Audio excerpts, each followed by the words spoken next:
మిథున రాశి వారికి ఈ వారంలో అనుకున్నవన్నీ సకాలంలో పూర్తయ్యే అవకాశాలు ఉన్నాయా అండి? బ్రహ్మాండంగా. ఎందుకంటే 5 గ్రహాలు యోగిస్తున్నాయి. 3 గ్రహాల కంటే అధికంగా గ్రహాలను అనుకూలంగా ఉన్నప్పుడు అద్భుతమైనటువంటి విజయాలు సాధించే అవకాశం ఎక్కువగా ఉంటుంది. ముఖ్యంగా శ్రేయోదాయకమైనటువంటి శుభ ఫలితాలు ఉన్నాయి. గత వైభవం లభిస్తుంది. దూరమైనవన్నీ దగ్గరవుతాయి.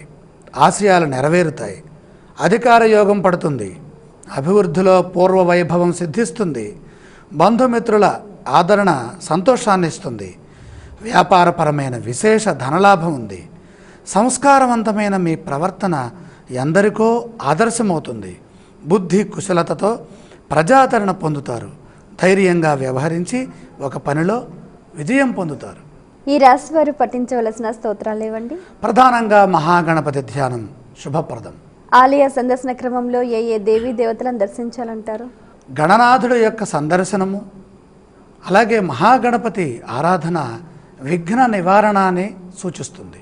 ఈ రాశి వారు చేయవలసిన దానాలు ఏవండి? ఇక్కడ ముఖ్యంగా భాగ్యస్థ చంద్ర కేతు దోషాలు ఉన్నాయి కాబట్టి చంద్రుడికి బియ్యము, కేతువుకి ఉలవలు ప్రీతి కనుక ఈ దానాలు చేస్తే మేలు జరుగుతుంది.